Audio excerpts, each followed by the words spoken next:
It's that time of the week when we introduce a fund manager to our viewers and talk about a specific fund from a big fund house. On Meet Your Fund Manager today, we have Mahesh Patel, who's the co-CIO of Birla Sun Life Mutual Fund.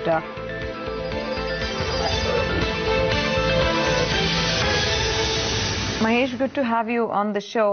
Let's talk about your fund. Now, you know, as per your the fund that we're just discussing, there is value emerging in PSU banks versus private banks. I see ICICI Bank, HDFC Bank in your portfolio.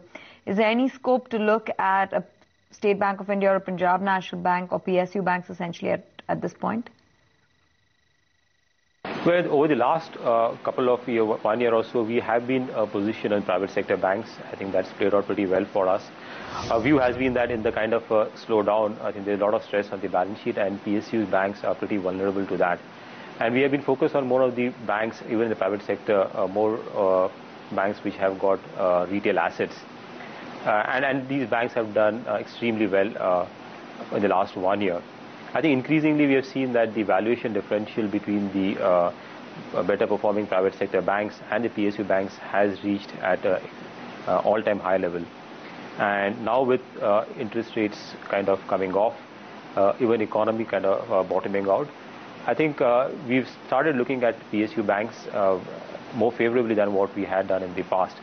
But here again, I think it has to be very selective because we still see some challenges in PSUs. I think asset quality still is not, we are not out of the woods there. We have seen the restructured assets still remaining pretty high. And a lot of these banks also need funding because the capital adequacy ratios are pretty low. So I think selectively, I think we have started looking at PSU bank more favorably now than what we had been in the last 6 months or 1 year. Among IT, Infosys is still your big IT holding. What's the view on the IT sector? IT sector, we have been broad, by and large, neutral weightage all throughout the year. I think it's more of stock specific where we have really played out, which have helped us. While on Infi, it's the largest holding, but still it's underweight vis-a-vis the benchmark. We feel that this year IT, while the business outlook is improving than compared to last year, and we should see growth kind of inching up. We're expecting around 12 to 14% growth kind of for the sector. But I think there are some challenges coming in the IT space. Because of the US new immigration bill, okay, which is being tabled and which could really impact the profitability of the sector. So I think in this kind of an environment, we are kind of a neutral stance on the IT. We don't expect. I think Rupee also is kind of stabilized now at current levels. So we expect the sector to be kind of market performer, not do anything great this year. Mahesh, among consumer names, is it time to book profits or you would continue to stay overweight? Consumer staples have been the best performing sector for the last 2 years in a row, and primarily it's been a re-rating what we have seen in the sector, while earnings growth has been probably in line with the long term.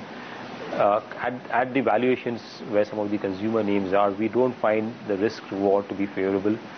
We are also seeing some kind of a slowdown in terms of consumption. So with that kind of a view, we are underweight consumers. Looking at, while these stocks continue to be secular stories, I think they will continue to give absolute returns. But in terms of relative returns within the medium long term, I think they could probably underperform. Among the high beta sectors, any that you like, infrastructure or cap goods at this point in time?